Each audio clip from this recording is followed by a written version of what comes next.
आपने मुझे बजट पर बोलने का अवसर दिया, मैं इसके लिए आपका आभारी हूँ। माननीय बजट की किताब मेरे पास है, बजट के आंकड़े हैं, लेकिन ये बजट के आंकड़ों पर इस सदन में बड़ी लंबी चर्चा हो चुकी है। उन सारी बातों की तरफ मैं अपना समय नहीं ले जाऊंगा। मैं एक बात कहना चाहता हूं कि ये मूल बजट जो आपको लाए हैं, ये 9,12,696.35 करोड़ का है और इसमें बढ़ोतरी हुई है 79,463.31 करोड़ की, यानी 8.7% आपने पिछला बजट बढ़ाया। और 2025 में आपका बजट था 8 लाख, ये 26-27 का, 25-26 का था 8,08,736 करोड़ 6 लाख रुपए। मानवर ये तो आपकी ने बजट रखा है, इसमें मुझे कुछ कहने की जरूरत नहीं, आपने रखा, अच्छी बात। एक चीज मैं कहना चाहता हूँ, जब आप बजट बनाते हैं मानवर, तो एक दिक्कत हो जाती है। कंसोलिडेटेड फंड को आप देखते नहीं, आप तो बजट बना लेते हैं और आपकी अपेक्षा रहती है कि आपके कंसोलिडेटेड फंड में जितना आप बजट बनाते हैं उतना पैसा उसमें जरूर आएगा। होता क्या है, कभी कभी उसमें पैसा आता भी नहीं है। दूसरी बात है, जब आप बजट बनाते हैं कंसोलिडेटेड फंड के कमी के नाते आप वित्तीय स्वीकृतियां नहीं देते हैं टाइम से, उसका परिणाम है कि आपका बजट बच जाता है और उस बजट के बचने से आपकी दिक्कत ये हो जाती है कि वो पैसा तो खर्च होता नहीं है और योजनाएं जो रहती हैं जिसके अगेंस्ट आपने ये बजट बनाया है, वो परियोजनाएं रखी धरी की धरी रह जाती हैं। तो जो विकास का संकल्प आप लेकर आगे बढ़ते हैं, वो विकास का संकल्प आपका कमजोर हो जाता है। ये आपने कहा कि आप तो सकल घरेलू उत्पाद बहुत बढ़ा दिया, इसमें कोई दो राय नहीं। हमारे पास आंकड़े हैं, हम कहें तो आपको बता दें, लेकिन हम बहुत ज़्यादा आपने ये जो सकल घरेलू राज्य उत्पाद करोड़ रुपए में है, इस समय आपका 24-25 में 30,24,621 करोड़ यानी 30.25% था, ये सकल घरेलू उत्पाद आप था। लेकिन 2027 में जब हम वहाँ से यहाँ से 17 में हटे, तो ये प्रदेश की ऋणग्रस्तता यानी इस पर जो कर्ज था वो 18,476 करोड़ रुपए था। अब वो बढ़कर कितना हो गया 2026-27 में 19,41,40,047 इतना करोड़, ये तो लिखा है। कल आप जो कल जब आप बहुत जिम्मेदारी, कल जब आप एक्ट लाए थे तो आप क्या बताए थे? आप क्षमा करें, ये पूरे प्रदेश में मैसेज जाएगा, ये क्षमा करें गलत। तो आप सही बता दें, हम ठीक सही बता दिया। क्या हमने सही बताया आपको? कल कितना बताया था? 8 करोड़ 8 लाख हम बताए दे रहे हैं। 1 मिनट 8 लाख जी, मैं 1 मिनट बताए दे रहा हूँ। बताइए, आप एक आप सही कर लेंगे, ये गलत है आप क्षमा करेंगे माननीय अध्यक्ष जी। हाँ, ये अपने आप में बहुत ज्यादा मिसलीडिंग है, आप क्षमा करेंगे, आप ऐसा मत कहिए, आप बहुत जिम्मेदार। तो आप तो बताइए ना, मैं बताए दे रहा हूँ। कल जब आप बजट पेश, जब आप इसको बताए दे रहा हूँ, ले रहे थे, मैं 20-21 से बताए दे रहा हूँ। हाँ बताइए। देखिए 20-21 में जो हमारे ऊपर कर्जा था वो था 5 लाख नहीं 21-22 6,12,956 रुपए।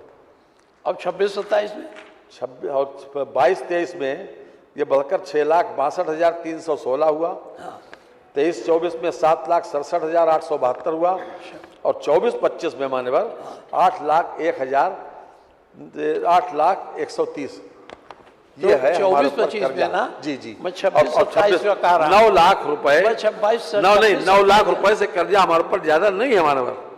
नहीं देखिए 9 लाख देखिए। और ये जो हमारा जीएसडीपी है, जीएसडीपी के अगेंस्ट में देखा जाता है कि कर्जे से जब हम टोटल उसको भाग देंगे तो हमारा फाइनेंशियल डिसिप्लिन निकल आता है।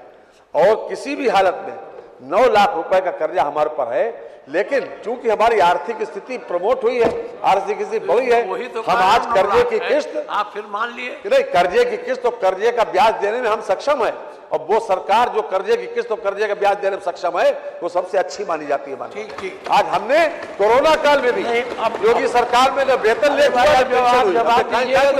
दीजिएगा, हमारा समय क्यों कर्टेल कर आपने अंतोगत्ता स्वीकार किया ना, नहीं 9,19 करोड़, ये हम अभी 26-27, आज 27% कितना माने वही बता दीजिए। कर्ज 27% रह गया, जो हमारा इस समय फाइनेंशियल डिसिप्लिन है वो 33 से घट के 27% वो 23.1% हो गया।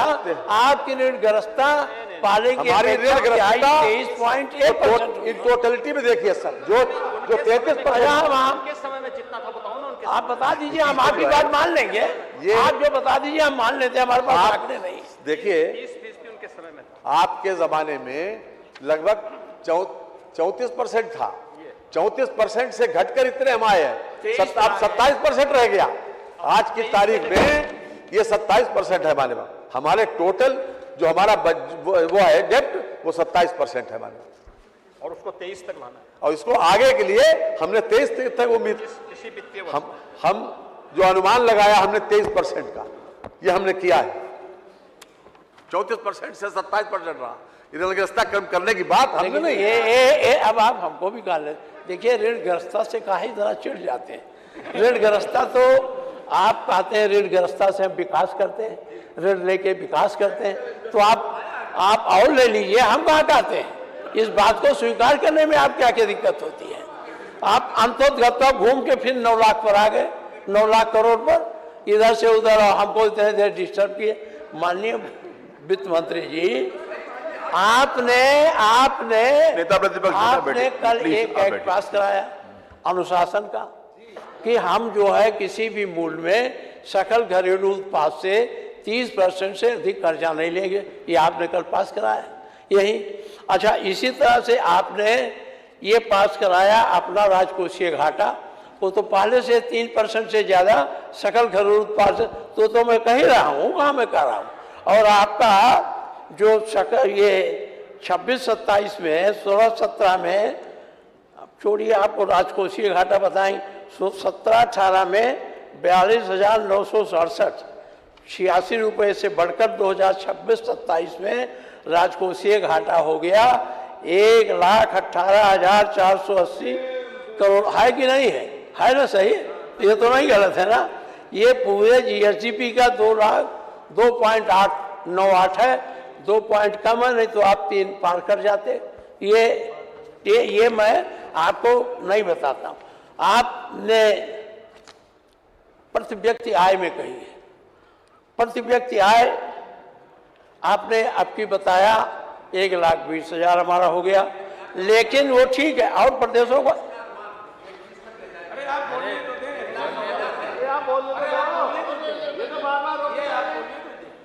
ऐसा है 1,20,000 आपका अनुमान है कि हमारी प्रति कैपिटा आय हो जाए, लेकिन ये पूरे हिंदुस्तान का जो आय है प्रति कैपिटा, उसका तो 53.5% है। आप उसके बराबर अभी नहीं पहुंच पाए।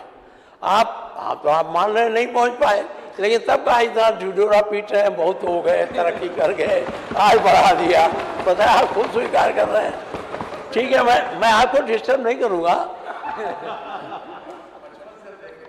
नहीं ठीक है, हम ज्यादा नहीं करेंगे।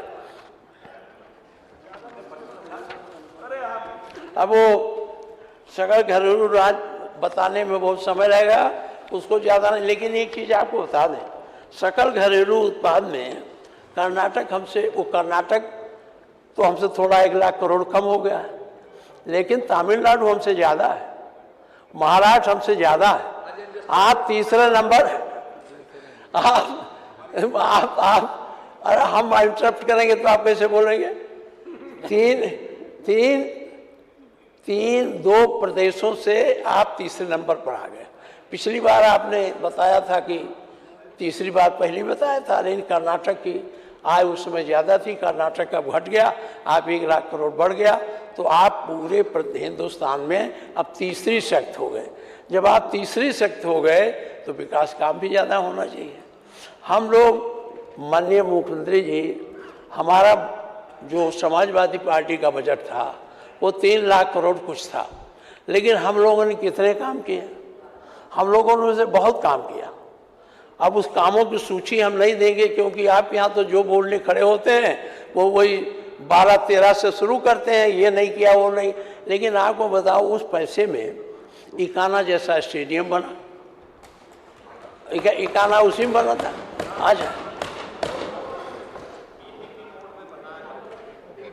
अच्छा चलिए मान लिया, मेट्रो चला, अब ये इलाहाबाद कोर्ट बनी, पुलिस मुख्यालय बना। आप अब हम बहुत कहाँ तक, हमारे पास 110 लिस्ट है, अगर हम पढ़ेंगे तो बहुत समय लग जाए, लेकिन ये सब उतने पैसे में बना। आप इतना बड़ा बजट लाए हैं, कोई एक बता दीजिए सिवाय एक्सप्रेस वे को छोड़कर कि आपने लोक भवन भी उसी में बना है जिसमें आप बैठते हैं। लोक भवन उतना ही बजट, आप इतना बजट लिए पिछली बार, कितना बड़ा काम कोई प्रदेश में किसी कोने में क्यों? आप जो बोलेंगे तो आप बता दीजिएगा, मैं वो नहीं कहना चाहता हूँ। दूसरी बात है कि पदव्यक्ता हो गया, ये हो, अब मैं ज़्यादा, आप कितना पैसा आपने जो लिया था उसकी स्वीकृतियाँ कितनी जारी करी? मानिए हम आंकड़ा तो नहीं देंगे, लेकिन जितना बजट आपने पिछली बार पास किया, क्या उसकी वित्तीय स्वीकृतियाँ उन कार्यों के लिए जिलों में गई? नहीं पहुँची है। उतना पैसा आप खर्च नहीं कर पा रहे, उसका कारण क्या है? या तो आप कंसोलिडेट में पैसा नहीं है, कंसोलिडेटेड फंड में, अथवा आपका ये आकलन गलत हो गया है। तो बजट बनाते समय उन सारी बातों पर गंभीरता से सोचना चाहिए, जिससे आगे चल करके दिक्कत ना हो। अब मान लीजिए आपने वित्तीय स्वीकृति नहीं, मैं मानता हूँ कुछ दिक्कत होती है। कुछ पैसे ऐसे हैं जो राज्य के कर से आपको मिलेंगे, जो केंद्र के से आने हैं, वो केंद्र का पैसा तो आता है 30 मार्च को, 31 मार्च को, तो उससे दिक्कत हो सकती है कि वो आप उस समय जारी करें, तो उसमें, लेकिन जो पैसा आपके पास है उसको तो जारी करके खर्च करा देना चाहिए, चाहे स्वास्थ्य का हो, चाहे पीडब्ल्यूडी का हो। सब बजट तो हम पढ़ने से कोई फ़ायदा नहीं है। आप वित्त मंत्री हैं, आप कुछ जानते हैं, अगर हम कहने लगेंगे तो अभी जो है आप फिर देखिए, ये 25-26 के राजस्व लेखे में आपने 13.32% कम व्यय हो रहा है। राजस्व लेखे में आपने पहली बार व्यय कम किया है। ये राजस्व लेखे का व्यय कम करना बजट की अच्छाई का परिणाम है। पूंजीगत लेखे में ज़्यादा खर्च होता है तो हमारे एसेट बनते हैं, और उससे जो है वो अच्छा बजट माना है। आपने कम खर्च किया है। दूसरी बात है, वित्तीय वर्ष 25-26 में जो केंद्रीय कर से हमको मिलना था, राज्य का अंश 2.07 कम मिला। इसका क्या कारण? इतना प्रतिशत कम प्राप्त हुआ, कारण क्या है? आप जब अब बोलेंगे तो बता देंगे कि जो आपको केंद्रीय करों में जो आपका हिस्सा था उससे 2.07% कम आपको प्राप्त हुआ है। अब इसमें स्वीकृत बजट में कम खर्च हुआ है। अब उद्योग तथा खनिज में तो 9.91 कम हुआ, परिवहन में 12 इसको बहुत बताने से कोई फायदा नहीं, आप तो जानते हैं, आप मानेंगे भी नहीं। 2026-27 में वर्ष 2027 राजस्व लेखे में आपने लक्ष्य रखा है 47.89% अधिक प्राप्त करने का। कैसे प्राप्त होगा? या तो आप टैक्स लगाएंगे या कोई तरीका निकालेंगे। 25-26 में 25-26 का जो बजट है उसमें बहुत सी मदें हैं जिसमें अधिक वसूली करने वाली मदें थी। जैसे राजवस्त्र सेवा कर में आपने सोचा था 79.18, भू राजस्व में आपने सोचा था 144.57, अष्टांत था, पंजीकरण शुल्क में सोचा था 33 बार, ऐसे है सब में आपने बढ़ा कर रखा था। अच्छा, अब सरकार ये वसूली जब करेंगे तो या तो महंगाई बढ़ेगी या तो टैक्स लगेगा, तो इस पर आपको विचार करना चाहिए और गंभीरता से इसे सोचने की जरूरत है। अच्छा चलिए, अरे ठीक है, आप टोकते हैं, ठीक है, हम सुधार कर लेंगे अगर हो सकता है हमारी जानकारी ना हो, क्योंकि सरकार के पास सारे आंकड़े अधिकारी हैं, अब तो छपता नहीं। वित्त मंत्री जी, आप पहले यहाँ एक सूचना की डायरी छपती थी, सूचना विभाग, सांख्यिकी विभाग बताता था हमारा पर हेक्टर कितनी उपज है, हमारा पर कैपिटा कितनी आमदनी है, हम दवा पर कितना पर कैपिटा खर्च करते, एक सूचना डायरी बनती थी। अब आपने वो भी बंद कर दिया, नहीं है। अब हमको तो नहीं मिलती तो इसको खोजने की क्या जरूरत थी, लाइब्रेरी में वही बैठ के पढ़ लेते, उसको करने की क्या जरूरत थी। नहीं, बनवा दीजिए, बनवाना चाहिए। ब्याज अनुपात, यह अनुपात जितना अधिक होगा, राज्य सरकार किसी नए ऋण की सेवा प्रदान करने और अपनी राजस्व प्राप्तियों से अपने राजस्व व्यय को पूरा करने में उतनी ही कम सक्षम होगी। दूसरा यह ब्याज अनुपात निरंतर बढ़ता जा रहा है।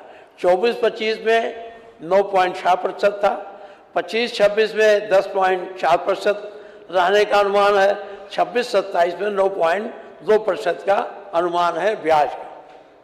ये अब जब ब्याज बढ़ेगा तो आपका बहुत बड़ा जो खर्च होना है वो अपने आप रुक जाएगा, इसलिए इसको भी आपको ध्यान देना चाहिए।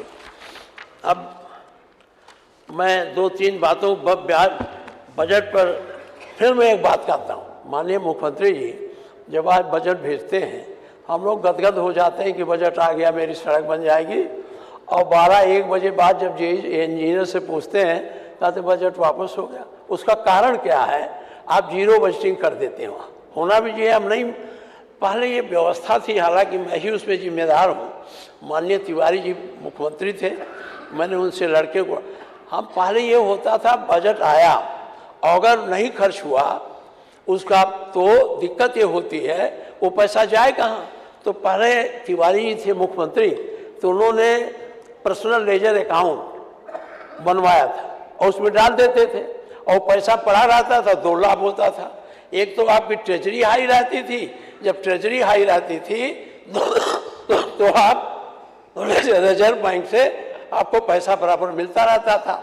अब क्या हुआ, पैसा चला जाता है और लैप्स हो जाता है, वो योजनाएं चल नहीं पाती, वो उसमें पड़ा रहता था। हमने क्यों उठाया था, हमारे जिले में 3 अरब रुपया पीएलए में पड़ा था, प्राथमिक प्राइमरी स्कूलों का, काम नहीं हुआ।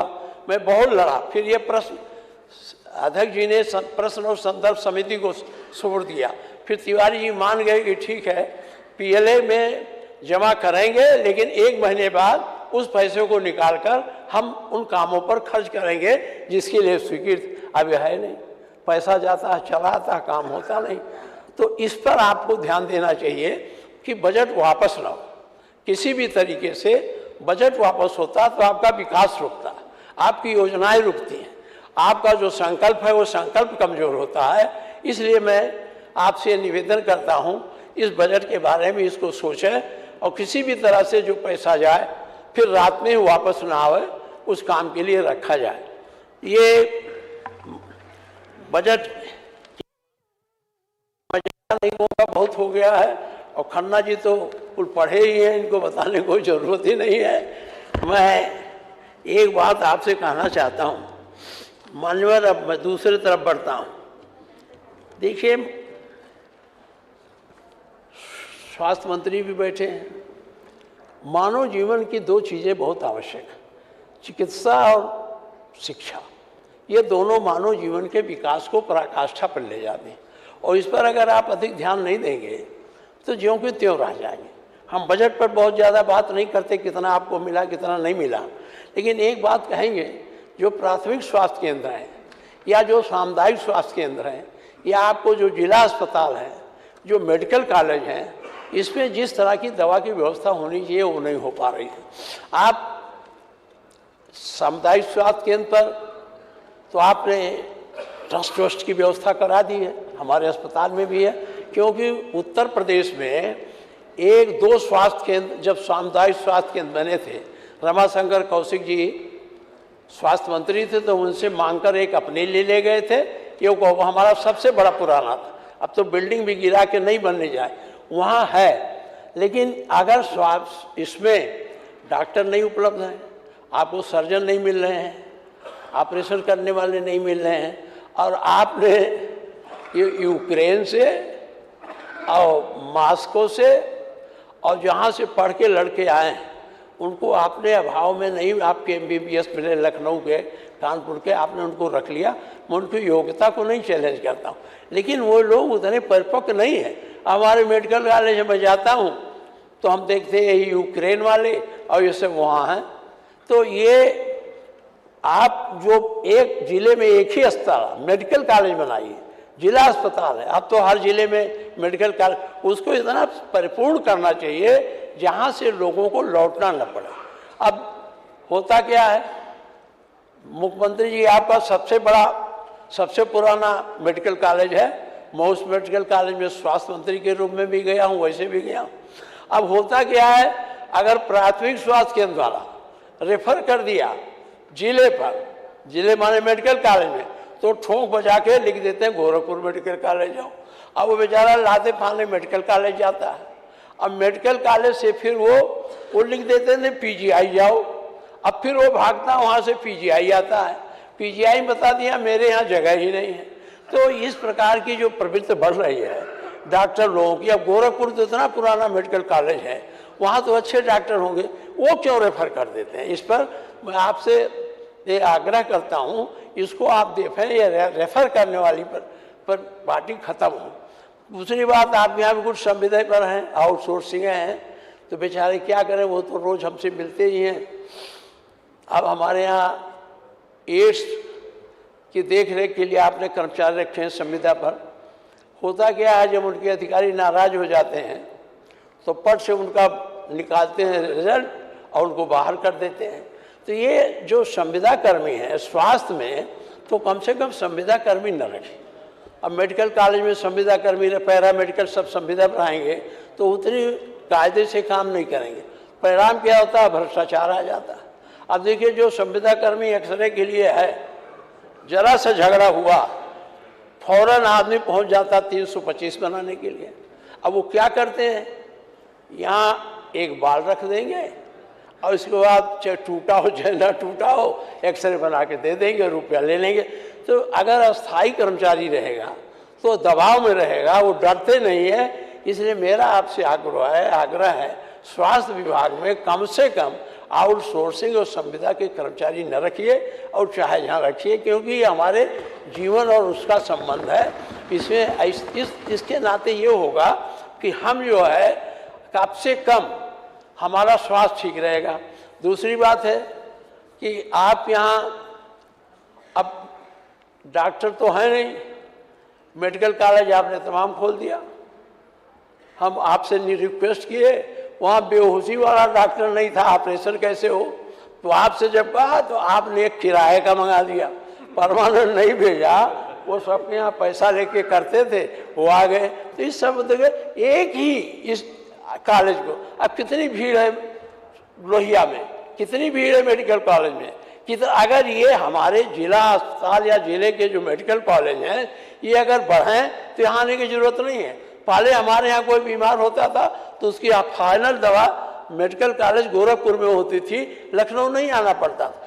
PGI से भी, लोहिया से भी, बाबा राघवदास मेडिकल कॉलेज पुराना है, बहुत पुराना है, वहीं से हम लोगों की दवा होती थी। लेकिन अब वो भी हम लोगों को भेज देता है। अब भेजने में क्या होता है, पूरा परिवार तहस-नहस हो जाता, वहाँ जगह नहीं मिलती। तो माननीय मुख्यमंत्री जी जरा इन दलालों को पकड़वाइए, आप तो बहुत पकड़ते हैं इस हमको। ये दलाल खड़े रहते हैं, उठा के ले जाके उनके घर में डाल देते हैं। ये जो नर्सिंग होम खोले हैं, और वो दवा लिखते लिखते वो जब मर जाते हैं तो लाश भी नहीं देते, कहते हमारा 2 लाख बाकी दे के जाओ।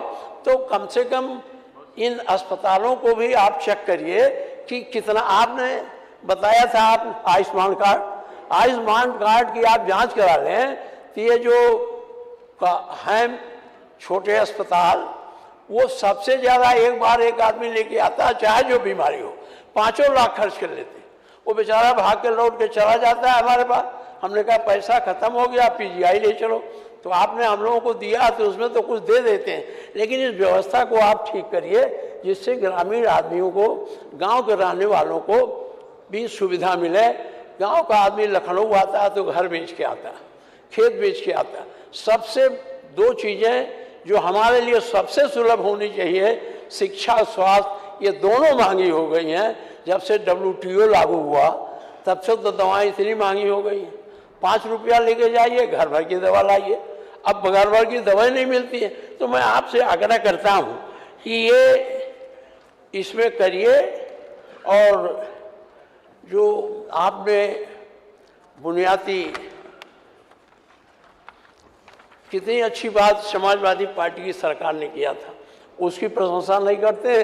जब लोग उठते हैं तो सीधे ठगी, बेईमानी और कोई आरोप नहीं बचता है जो समाजवादी पार्टी के सरकार पर आपने कोई निकाला। 102, 108 ये गरीबों की प्राणदायक व्यवस्था बन गई है। और जो कमजोर वर्ग के सड़कों पर घरों में डकैती डाल देते थे, उनके लिए 100, जिसको आपने 112, ये प्राण रक्षक वाहन है। ये किसने किया था? अखिलेश यादव जी ने किया। हाँ, अरे हुआ ना, लेकिन मैं कहता हूँ अब मैं कहता हूँ वो एम्बुलेंस अब खराब हो गई। अब उतनी दूरी तक लखनऊ तक आने में उनको दिक्कत हो। मेरा ये कहना है कि आप इनको चेक करा लें, जो खराब है उनको बदल दीजिए और इनको गतिमान रखिए, जिससे अब रास्ते में एक्सीडेंट हो जाता है, दौड़ के जाते हैं, लाद के जिले में ले जाते हैं, सब ले जाते हैं ना। तो इसको पुराने बहुत हो गए। हम जाते हैं, कुछ जर्जर हैं, चलते नहीं, कहता भाऊ हम मुख्यालय से जा ही नहीं पाएंगे, लखनऊ जाए नहीं। तो इसको आपसे निवेदन है, इसको जांच करा लीजिए और इसको ठीक कराइए। पैरामेडिकल और डॉक्टर की कमी हो आप पूरे नहीं कर सकते, क्योंकि आपके पास इतने मेडिकल कॉलेज आप जब हो गए हैं, जब ये निकलेंगे 5 साल बाद, तब डॉक्टर की कमी नहीं रह जाएगी। अभी तो डॉक्टर की कमी है। अभी हम जनसंख्या के अनुपात में केवल 1000 पर 0.37 डॉक्टर हैं, जबकि WHO का मानक है 1000 पर 1 डॉक्टर। अभी आप WHO के मानक तक नहीं पहुंच पाए, इसलिए इसको जरा गंभीरता से देखने की आवश्यकता है। और इसको आप देखेंगे ग्रामीण क्षेत्रों में स्त्री रोग, हृदय रोग, बाल रोग जैसे विशेषज्ञों की भारी कमी है। मैं जानता हूँ डॉक्टर बड़े हो जाते हैं, जब झोला छाप डॉक्टर 1000 रुपया रोज कमा लेता है, कुछ पढ़ा नहीं तो पढ़ा लिखा तो कमाएगा। इनको उतनी वेतन तो दे नहीं सकते, क्योंकि आपका एक नियम है, इसके नाते डॉक्टर आपके क्षेत्र में आते नहीं। इसलिए इनको जो है आप किसी भी तरह से चाहे हायर करके 2 घंटा 4 घंटा अस्पताल में बैठवाइए, जिससे मरीजों को देख सके। मान लीजिए आपके पास नहीं है तो अच्छे स्पेशलिस्ट क्षेत्र में हैं, उन्हीं को कुछ पैसा देकर रख लें, जैसे सबको रखते हैं, तो इससे आपको हो जाएगा। नर्सों पदों में लगभग 46% और लैब तकनीशियनों में लगभग 46% की रिक्ति देखिए, 46%। इसको भरने की कोशिश करिए। बिस्तरों की कमी है, वो सब छोड़िए। बस इतने आपको ज़्यादा कहेंगे तो वैसे आप बहुत इस समय मेहनत कर रहे हैं, तो मैं आपको नहीं दौड़ाऊंगा। आपसे निवेदन करता हूँ, बाबा हंस रहे हैं मुख्यमंत्री जी, मैं आपसे इतना निवेदन करूँगा कि आप थोड़ा हम लोगों की तरफ भी आइए। अभी ये उन्नाव हरदोई न देखिए सबसे बड़ी जटिल बीमारियां पूर्वी उत्तर प्रदेश में है, क्योंकि यहाँ पानी की समस्या है। वो पानी नहीं मिल पा रहा है जो हमारे स्वास्थ्य के लिए आर्सेनिक पानी है, कहीं ब्लॉक में कुछ है।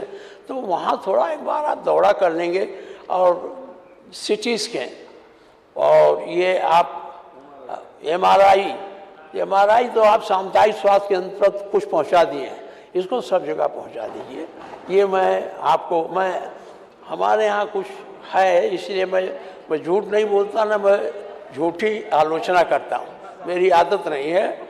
और इसलिए वहाँ जो सामुदायिक स्वास्थ्य केंद्र है, एक बार कोशिश करिए, जिले में तो सिटी स्कैन है, लेकिन यहाँ सिटी स्कैन हो जाए, एमआरआई हो जाए, सामुदायिक स्वास्थ्य नहीं सब है। जो बड़े अस्पताल है जैसे हमारा सामुदायिक स्वास्थ्य केंद्र, 500 आउटडोर के मरीज पर डे आते हैं, कम से कम 500। आप रिकॉर्ड मंगा के देख लीजिए, वो इटवा का इतना आते हैं।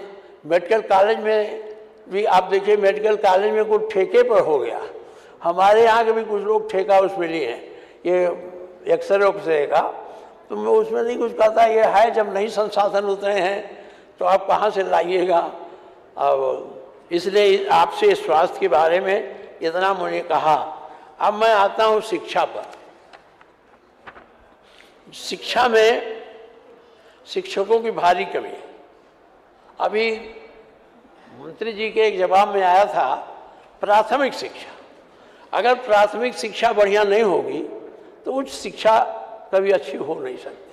हम लोग जिस समय प्राइमरी स्कूल में पढ़े थे, आप पता नहीं पढ़े कि कॉन्वेंट में पढ़े, हम तो बोरा वाले स्कूल में पढ़े, जहाँ अपना बोरा ले जाओ, बिछाओ, पढ़ो। लेकिन जो उस समय ज्ञान मिलता था वो आज नहीं हो पा रहा है। एक प्राइमरी स्कूल के बगल में जब लड़के रोजगार नहीं पाते हैं तो एक छप्पर रख के कॉन्वेंट टाइप चला देते हैं, मान्यता नहीं मिलती है, उनका रोज दिक्कत होती है। वो बेहतर पढ़ाई करते हैं आपके प्राइमरी स्कूल से।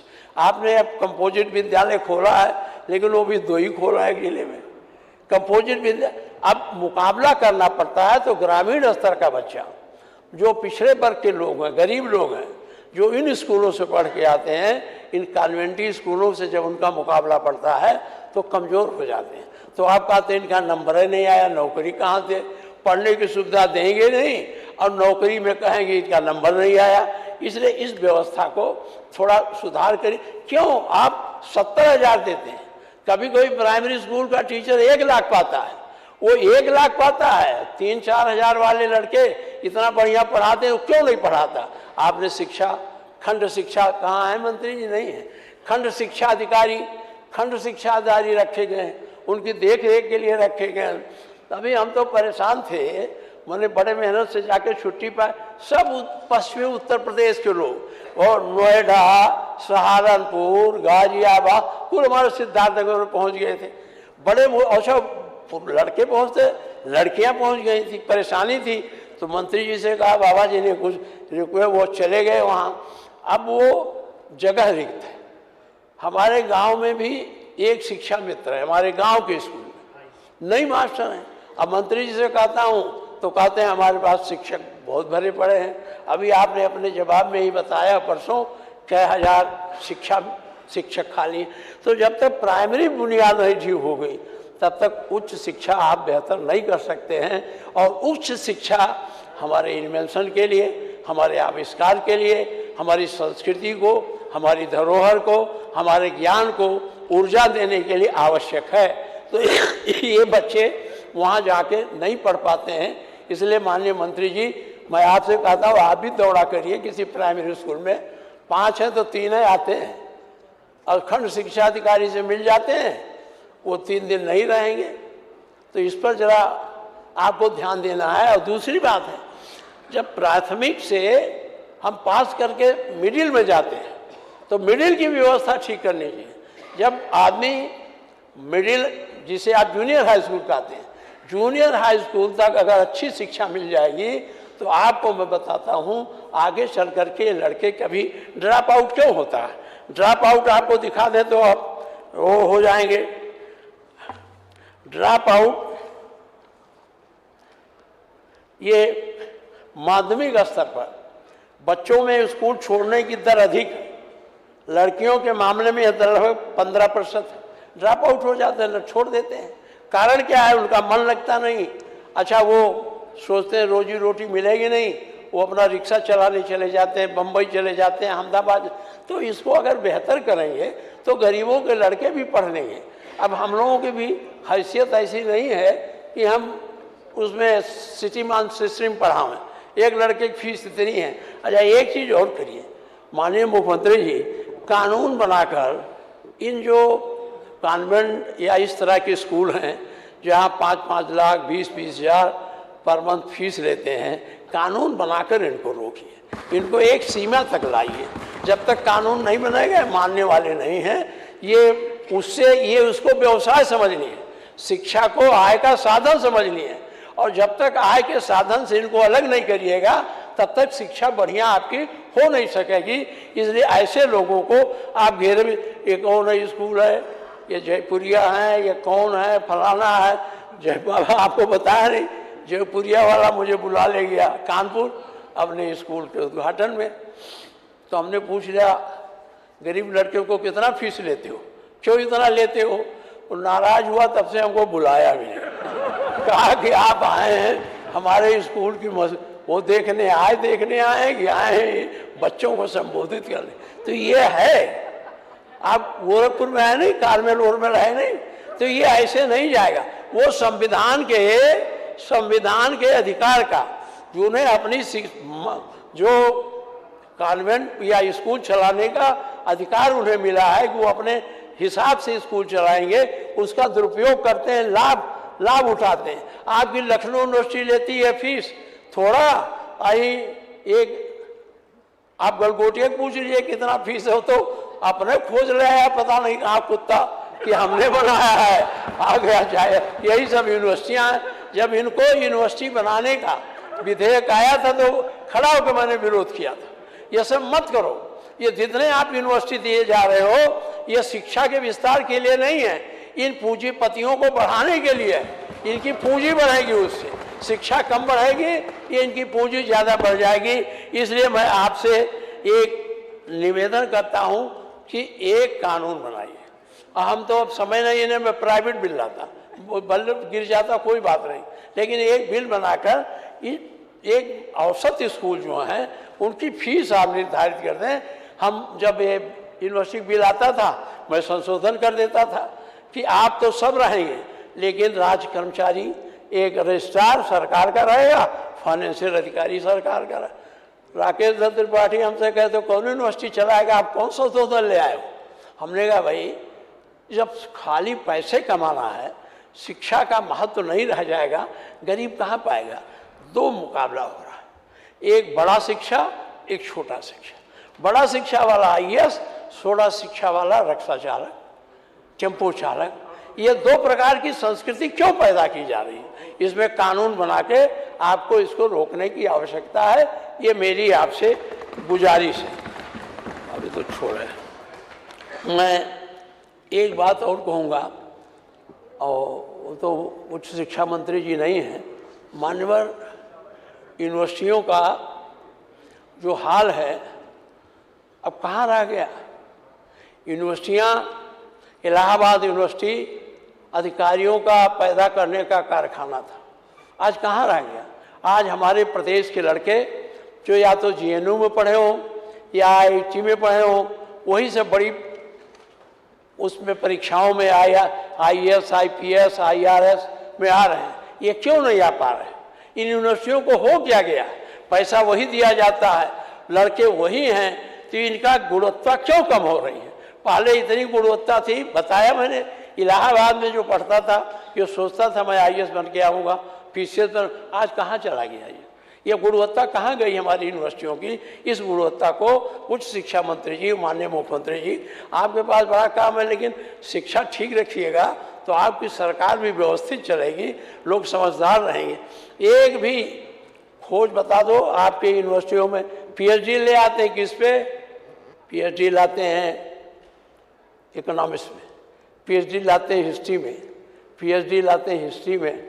PhD बड़े इन्वेंशन जो साइंस के या जो टेक्नोलॉजी है उसमें कितने लड़के PhD ले पाते हैं? और उसी इन्वेंशन से आपके प्रदेश की साख बढ़ेगी और आपके शिक्षा की गुणवत्ता बढ़ेगी। इस पर आज ध्यान देने की ज़रूरत है। दूसरी बात, मैं इसको ख़त्म करता हूँ, हमारा 36 मिनट हो गया, इतने में तो हम बोल दिया करते थे। नहीं बाबा को बोलना है, हम तो 35 से 40 मिनट बोलते हैं और हम आपकी प्रतीक्षा करते हैं पूरा 2.5 घंटा जितना आप बोल रहे हैं।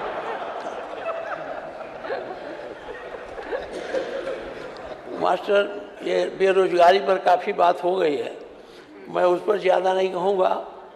ये अभी राजभर जी हमारे साथियों के बीच में बेरोजगारी पर बात, मान्यवर बेरोजगारी सरकारी नौकरियों से नहीं आएगा, बेरोजगारी स्वरोजगार, औद्योगिक विकास, इस सब से जाएगा। अब पलायन की बात कर रहे थे, हम लोग दुर्भाग्यशाली हैं। अब बाबा जी वहीं मुख्यमंत्री जी वहीं चले गए कि पूर्वी उत्तर प्रदेश इतना पलायन किया, जब मॉरिशस गया मैं तो वहाँ पता चला कुल गोरखपुर और बलिया के भरे हैं। फिजी गया तो वहाँ यही लोग भरे हैं। अरे त्रिनिदाद कहाँ है, पनामा से जाना पड़ता, वहाँ भी यही के लोग भरे हैं। तो ये पूर्वी उत्तर प्रदेश पलायन का आधार बना था। माननीय मुख्यमंत्री जी, आप निवेश बहुत ला रहे हैं, मैंने उस दिन भी आपसे कहा था ये निवेश जरा हम लोगों के जिलों में लाइए। जो कमज़ोर ज़िले हैं, जिनको आप दूसरे दृष्टि से कहते हैं, इन जिलों में पूर्वी उत्तर प्रदेश में अच्छा काम किया आपने, मैं उसको जानता। हम लोग जब पढ़ते थे गोरखपुर यूनिवर्सिटी, तब कारखाना खुला था खाद का, बंद हो गया था, आपने चालू करा दिया। अब वो खाद के कारखाने से हमको खाद, उर्वरायुक्त खाद मिलती है, और वो खाद जो वहाँ से निकल कर गोदामों में साल भर पड़ी रहती है, उसकी उर्वरा शक्ति कम हो जाती है। लेकिन दुर्भाग्य गोरखपुर की खाद हम लोगों को मिलती नहीं, पता नहीं कहाँ चली जाती। आपसे मैं आपका ध्यान आकृष्ट करता हूँ कि जो गोरखपुर फैक्ट्री है, इसकी सप्लाई पूर्वी उत्तर प्रदेश में भी करवाएं। पूर्वी उत्तर प्रदेश में रहेगा तो हम लोगों को ताज़ी खाद मिलेगी और हम लोगों को उसमें सुविधाएं भी रहेंगी। ये काम आपने किया, इसके लिए तो मैं आपको धन्यवाद देता हूँ।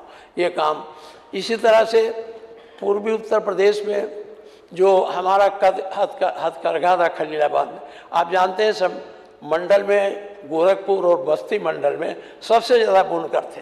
सूत की उनकी समस्या थी, उसके लिए पुरानी सरकार ने, जो भी रहे हो, कांग्रेस हो कोई रही हो, उसने हथकरघा मिल स्थापित किया था। आज वो मिल पता नहीं कहाँ चली गई। अगर आपने खाद के कारखाने को चालू कराया तो इसको भी चालू करा दीजिए। हथकरघा मिल को अगर बना देंगे, इनको सूत लेने के लिए बहुत दिक्कत होती है, वो टूटी फूटी अवस्था में पड़ा है, उसको आप करा देंगे तो पूर्वी उत्तर प्रदेश के लोगों को सूत जो बुनकर हैं आसानी से कम दाम पर वहाँ मिल जाएंगे। मानवर, एक निवेश के लिए मैंने आपसे कहा, एक काम और आपसे कहूँगा, आप निवेश बताते हैं और हमको बताते हैं यहाँ आ गया, यहाँ आ गया। मैंने आपसे निवेदन किया था एक लिस्ट हमको भी दे दीजिए, क्योंकि हम जाएं, हम तो बड़े घुमक्कड़ हैं, हम जाएं तो देखें तो कहाँ लग रहा है, कहाँ बन रहा। हाँ, हम जब गोरखपुर से निकलते हैं बनारस की तरफ या बड़हलगंज की तरफ, तो आपका वहाँ 2-4 दिखाई देता है। एक बहुत बड़ा आप वहाँ स्टेडियम बना रहे हैं, उसको गोरखपुर में बनाना चाहिए। उतनी दूर बना रहे हैं स्टेडियम, मैंने देखा है, वहीं आपने बनाया है। तो ये जो उद्योग धंधे हैं, बिना उद्योग धंधे होंगे और बड़े उद्योग से रोजगार नहीं सृजन होगा। उद्योग छोटे उद्योग से होगा। चाइना ने इसी बहाने से अपने लोगों को रोजगार दिया, दुनिया की संपत्ति कमा ली, जबकि 1978 में उसकी आर्थिक स्थिति हमसे अच्छी नहीं थी। और हम आज कहाँ चले गए, चीन हमसे कहाँ चला गया। ये तो निक्सन की देन थी, निक्सन ने उनको सब सुविधा उपलब्ध करा दी। तो आप कुटीर उद्योग, जो छोटे उद्योग हैं, बुनकर हैं, कालीन उद्योग है, इन सब उद्योगों पर भी विशेष ध्यान, हम नहीं कहते कि नहीं ध्यान देते हैं, लेकिन इसके लिए अलग से बजट भी दीजिए जिससे बढ़े, ये हमको रोजगार देने वाले हैं। एक अब मैं पर्यटन पर बात करूँगा। बेरोजगारी का तो मैंने कहा, हम तो खुद ही जाते हैं वोट मांगने पर। आप तो अब की नहीं गए थे, मैं गया था वहाँ बम्बई। आपका था कि आप आएंगे, बड़ा लोग प्रतीक्षा कर रहे थे। ये बम्बई, अहमदाबाद, गुजरात का बहुत, मद्रास, हैदराबाद, ये सब इसी हम ही लोगों से भरा पड़ा है। अगर ये मजबूर, आप उनकी कठिनाइयाँ सोचो। एक लड़का जिसकी शादी होती, अपने जवान बीवी को घर छोड़कर 3-3 साल, 4-4 साल पर वहाँ पड़ा रहता है। अगर यहाँ उद्योग होते तो यहाँ वो नौकरी करके 4 पैसा कमा, वहाँ वो उद्योग थोड़े करते, मजदूरी करते, मेहनत करते हैं और उनके कष्ट को आप बहुत ला रहे हैं उद्योग। तो ये उद्योग नोएडा में जा रहे हैं और किसी दिन कभी दिल्ली सरकार की नज़र खराब हुई तो नोएडा अपना लेगी, वो आपके पास भी नहीं रह जाएगा।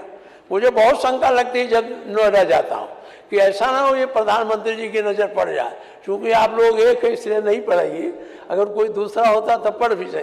तो ये आप रोजगार के अवसर सृजित करने के लिए आप ये छोटे छोटे कुटीर उद्योग आप जैसे जैसे में वो बताते हैं वो सही है।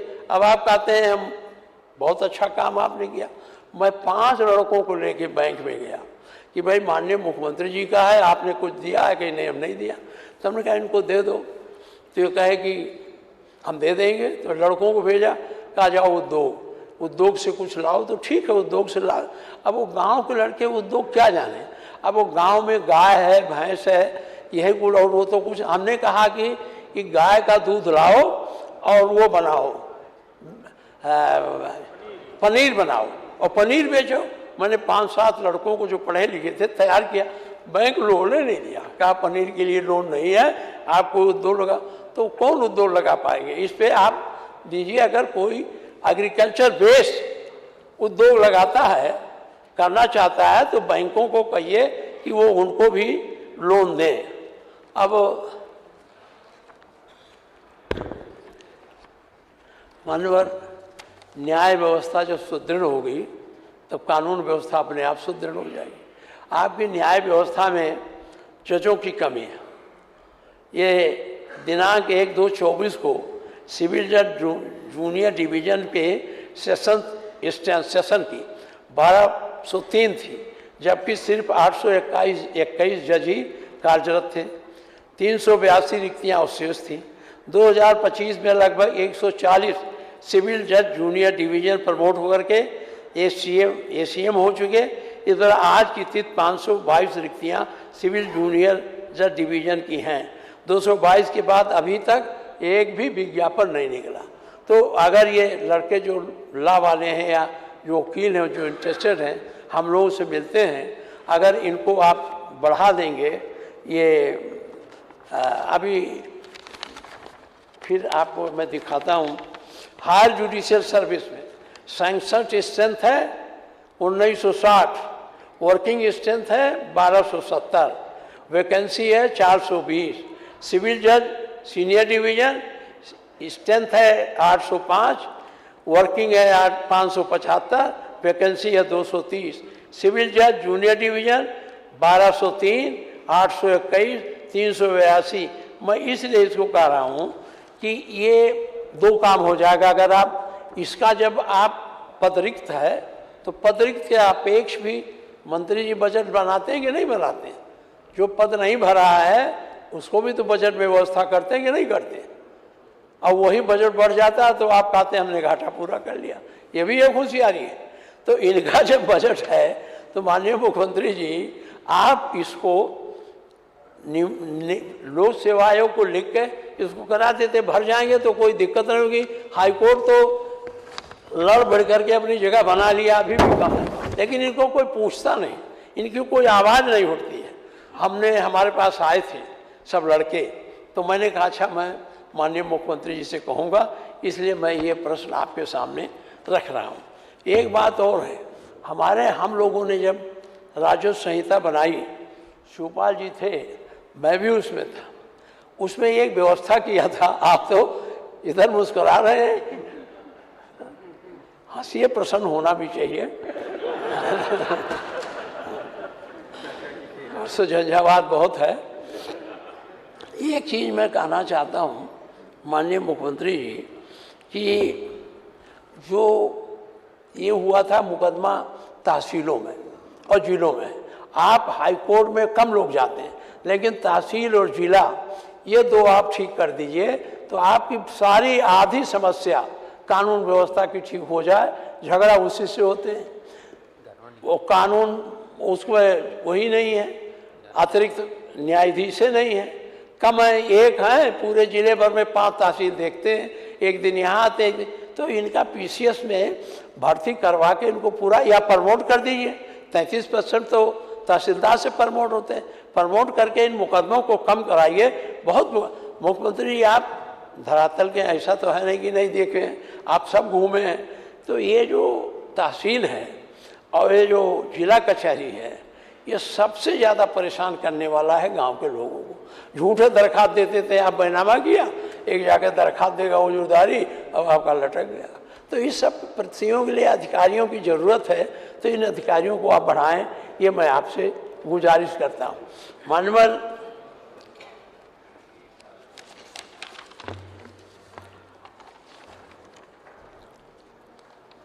संविदा कर्मचारियों को तो कह ही चुका, कोई पता नहीं। अब मैं आपको किस विज्ञान केंद्र की तरफ ले चल रहा हूँ। आपके पूरे प्रदेश में 50 वर्ष कृषि विज्ञान केंद्र के पूर्ण हो गए हैं और 5 वर्ष 100% बजट इनको आईसीआर दे रहा था। अब 50% आईसीआर एवं राज्य सरकार को भार वहन करना है और एनपीए दृष्टियार राज्य सरकार देती है। 215-16 से कृषि विज्ञान केंद्र के कर्मचारियों को पेंशन दृष्टियार प्रदान नहीं किया जा रहा।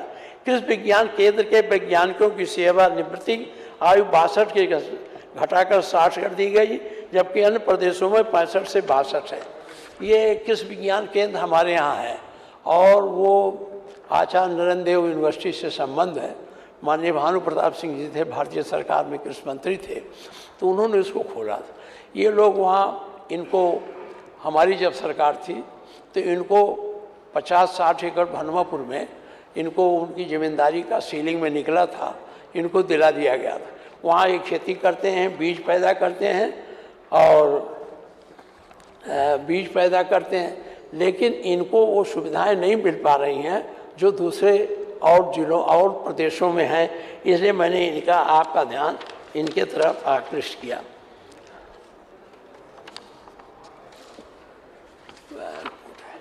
अब मैं आपको एक महत्वपूर्ण कृषि विज्ञान केंद्र की समस्या कहाँ तक सुनाई, छोड़िए, मैं एक तरफ आपका ध्यान आकृष्ट करना। गंगा मैया ने मुझे बुलाया है, अब माननीय प्रधानमंत्री जी आए, गंगा मैया खुश हुई, पूरे भारत का सेवा करने का भार उनके कंधों पर रख दिया। आज नमामि गंगे की क्या हालत है। नमामि गंगे, मैं आपको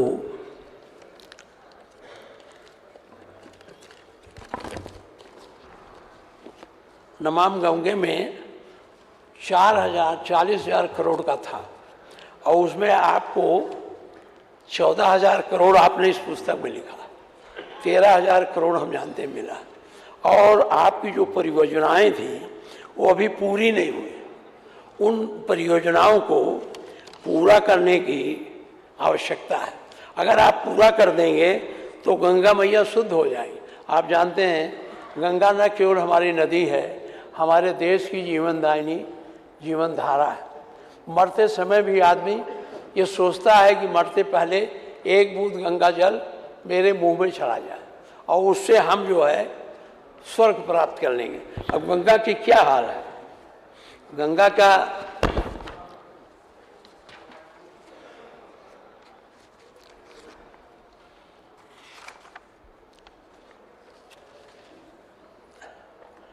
केंद्र द्वारा नमामि गंगा के लिए 40,000 करोड़ रुपया स्वीकृत हुआ। प्रदेश में लगभग 13,000 हमने लिखा था, लेकिन आपने इस किताब में 40,000 दिया। 2014 से अब तक 400 से अधिक परियोजनाएं देश भर में मंजूर हुई। सीवेज और प्रदूषण की स्थिति, गंगा में रोजाना लगभग 3,000 mld मिलियन लीटर गंदा पानी पर दिन गिरता है। उत्तर प्रदेश में 1,000 मिलियन लीटर से अधिक सीवेज गंगा में जाता है। कानपुर, वाराणसी और प्रयागराज में कई नाले आज भी सीधे गंगा में गिर रहे हैं। उत्तर प्रदेश में 100 अधिक सीवेज और घाट परियोजनाएं स्वीकृत, कई योजनाएं अभी भी अधूरी, ये पूरी क्षमता से काम नहीं कर रहे हैं।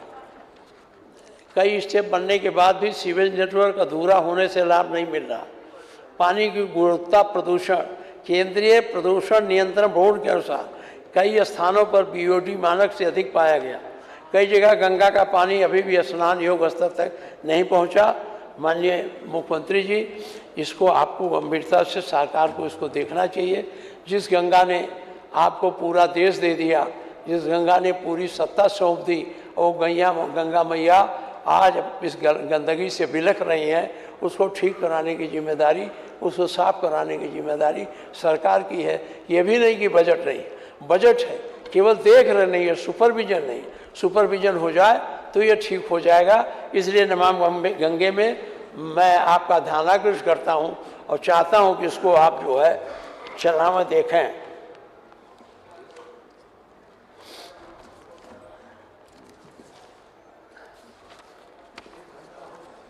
1 घंटा कहाँ हुआ? अभी तो 12:52 हुआ है। अभी तो हम लोग बैठेंगे ना 5 बजे तक। मुख्यमंत्री जी हैं, आपकी मुख्यमंत्री जी अपना जो बोलते थे, अच्छा किया एक किताब छपा के दे दिया, मैं इसको पढ़ा।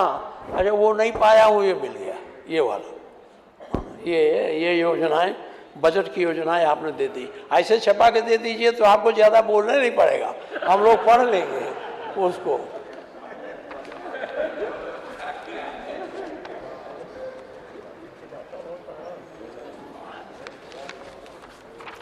कौन विषय छूटा तो नहीं कोई?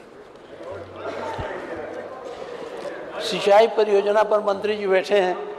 मैं ज़्यादा नहीं कहूँगा कि सिंचाई पर काफ़ी बात हो चुकी है। शिवपाल जी ने आपने काफ़ी वार्तालाप करके ठीक कर दिया। एक बार कहेंगे हम आपसे, पूर्व मुख्यमंत्री जी भी जानते हैं हम लोग, ये पूर्वी उत्तर प्रदेश दैवीय आपदा से हमेशा ग्रस्त रहता है।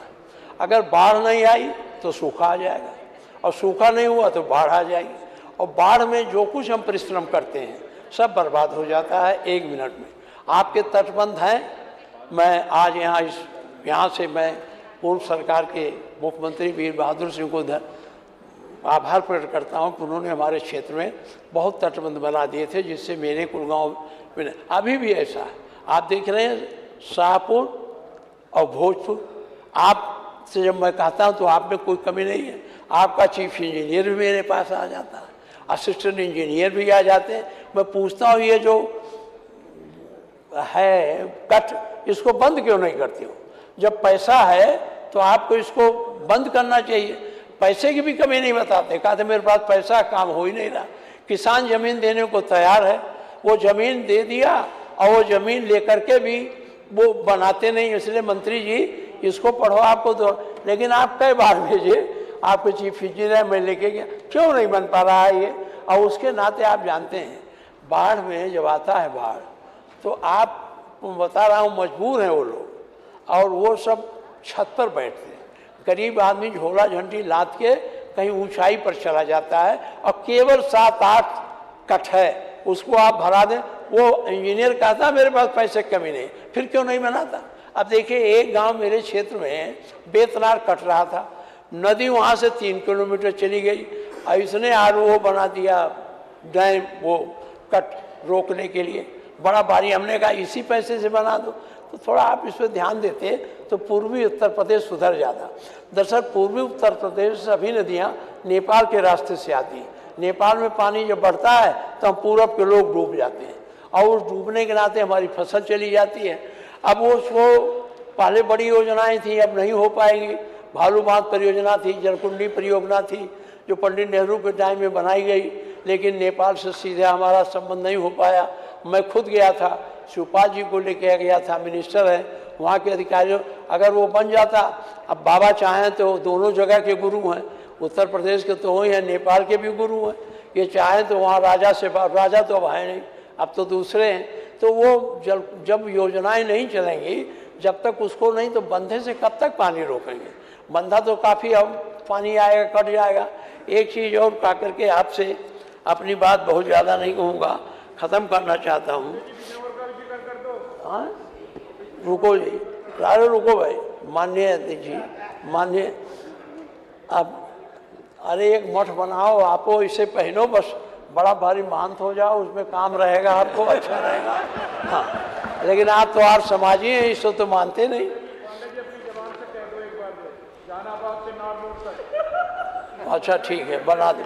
अब साहब हम कितना कहें, आप लोग सब कह चुके हैं, हम तो बहुत शिकायत करने नहीं आए। ये चली चला का बेरा है, तो बताने आए हैं कि सजग हो जाओ।